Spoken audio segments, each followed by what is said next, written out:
Welcome to Menopause Morph, your time to change. We're here to help you thrive through your menopause, bringing you experts in many fields to help you from perimenopause to menopause and beyond to become the strong, vibrant woman nature intended you to be. Hosted by Pauline McCarthy of the Pearls of Pauline, pearls of wisdom, compassion, and joy.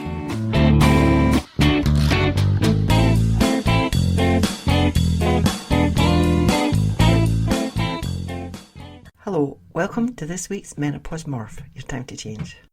First of all, I'd like to apologise for last week.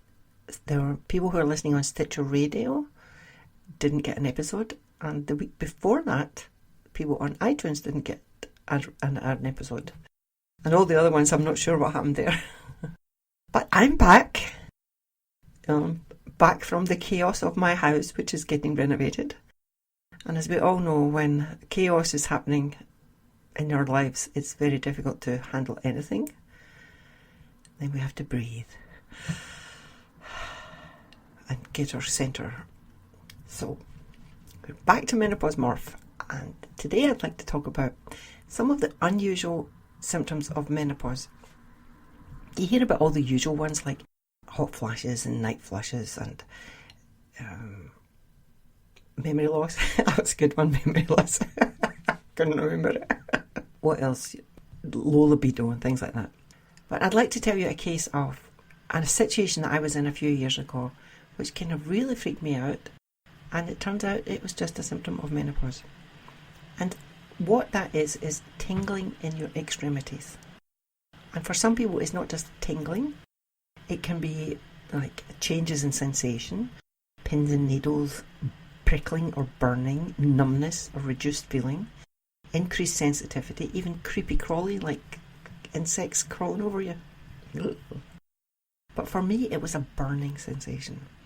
And I had it mostly in my feet, in the upper part of my feet, and on the heels of my palms, but mostly in my feet. And it was so bad that at night time, even for just the sheet to touch it, it was painful. Yeah, definitely painful. And it was driving me crazy. It was mostly affecting my left foot, but sometimes my right foot, yes. And sometimes I had to put one foot out from under the covers, or even two, which was really uncomfortable sleeping like that, kind of sideways. And so I went to my doctor, and he said, it sounds like neurological damage, which kind of like worried me. And he said, how long have you had it now? And I said, it's maybe about 6 months. We'll send you to a neurologist. He said, we have to get something done about it quickly because otherwise it can't be reversed. Okay. Unfortunately, we have greater or lesser health services around the world. In Iceland, the last few years, the health service has been going down drastically. Ever since the crash, the doctors have been getting paid less. And last year, a lot of the doctors went on strike and even left the country. Or maybe it was the year before that, I'm not sure. But anyway, in the last few years, a lot of doctors, especially specialists, have gone to work in Norway and Canada and some other countries. So it turned out that we only had 3 neurologists left in Iceland. Okay, don't panic, folks, 3 for a whole country, but remember, Iceland only has 320,000 people. Still, it meant that I had to wait 11 months to see the neurologist. Can you imagine 11 months with this burning in my feet? And I remember I was going to the family doctor a couple of weeks before it. I said, okay, this appointment is finally coming up and I want to make sure she has all my records, everything, because I don't want anything to go wrong. No problem. All the doctors are connected by computer. It's all a computerized system. So she'll have all your records. Are you sure you don't want to print them out and I can take them to her? No, not at all. It's fine. So yes, of course, you have guessed it. When I went there, she said to me, where are your records? And I went, in your computer. The doctor told me you had it in your computer. She went, oh no, I don't pay for that system. It's too expensive. So she had none of my records. So I had to go back. She says, come back in 3 months. But in the meantime, she said, so I told her my symptoms and she sent me for an MRI scan of my feet. Eventually, the whole story ends up until she says to me, there's no neurological damage. And I said, so what's causing this? She went, I don't know, it's not neurological. And this is what happens when doctors are so specialised, they can't see the whole picture. Now, not a single, and then I went to other various specialists, not a single one of them asked me about menopausal symptoms, anything. And it only was when I was talking with Alison Brown. She has an amazing Facebook group called Menopause Magazine, and I was chatting to her on Skype one day, and I was telling her about this burning in my foot, and she said, Pauline, that is just, so typical of a menopausal symptom. No, of course, not every single woman gets it, but some do. And she says, your hormones must be completely out of whack, So she helped me a lot. But of course, not every single case of tingling or burning sensations like that is just menopausal symptoms. So of course, there are many really dangerous situations when that can happen. Of course, like the doctor was saying to me, it's neurological damage, and it can be caused by diabetes that can cause these things and many other things. So I was printing out some information online, and it says other causes of tingling in the extremities could be like nerve injury from the neck or lower back injuries, spinal cord injury, hyperventilation. And that's quite unusual, isn't it? So don't hyperventilate, ladies, please.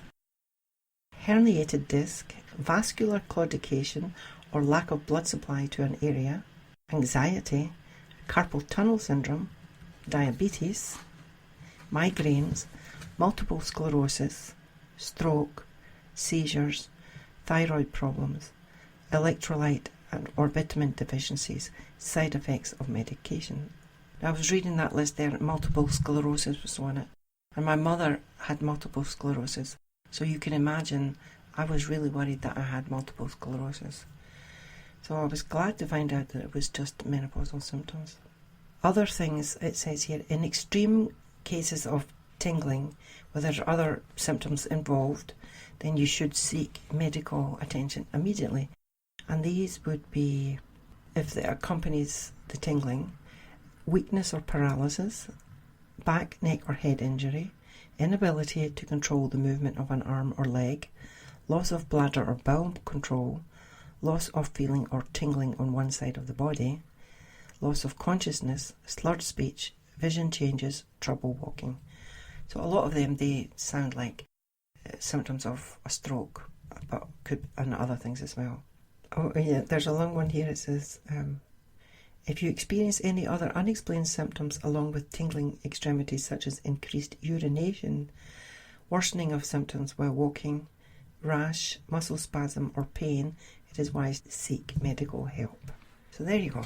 But what I would like to point out is that if you do have something like that and you go to the doctor and he's saying, oh yeah, it could be multiple sclerosis or it could be diabetes, perhaps it might be wise to ask him, could it also be menopause?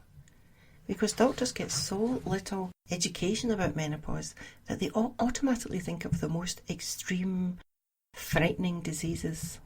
And then when you're waiting, as in my case, 11 months to see a neurologist, the worry that you're experiencing just makes the symptoms worse, just makes everything worse. Then you can't sleep, your symptoms get worse. You know, the ladies, that the situation is like catch-22, isn't it? So I want to keep it short and sweet today, ladies. The next time I'll probably speak about another unusual symptoms, because there are quite a few really, really unusual menopausal symptoms, which I don't actually have the list right in front of me here, because and my house is like crazy mess. It's like there's so many rooms getting renovated. It's like my head is getting renovated. I asked them just to put in a new shower room down the stairs. And then he got inspired to change this and change that. Yes, I have a fix-it-upper husband and son, so I'm very lucky. I'm very lucky that way that it gets done, but I wish they would just do one room at a time instead of saying, oh yeah, I forgot to do this, and while I'm doing that, I might as well do that room. Oh, anyway, when it's finished, it'll be lovely and everything will be calm and it'll be ready for the summer. So, oh yes, and next week we're going to have on a lovely lady called Dumavati Ananda. And Dumavati is a yoga teacher. And I'm not talking about just like your gymnastics type yoga. I'm talking about she's a yogi. She's been studying yoga since she was 18 and she's now in her late 40s, I believe. I went on a course of hers in Reykjavik. She was from Romania, but she lives in Sweden, and she gave a course on the 12 archetypes, feminine archetypes, which I'd like to speak about in more detail later on. She has given me permission to do that. Give you excerpts from her workshop.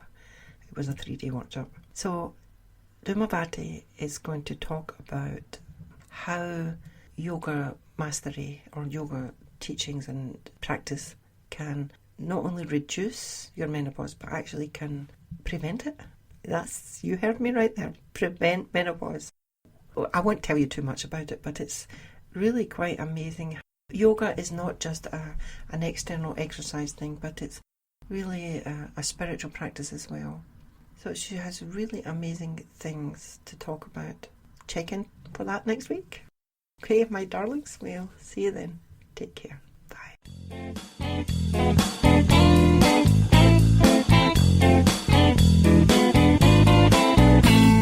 Thanks for listening to Menopause Morph, Your Time to Change.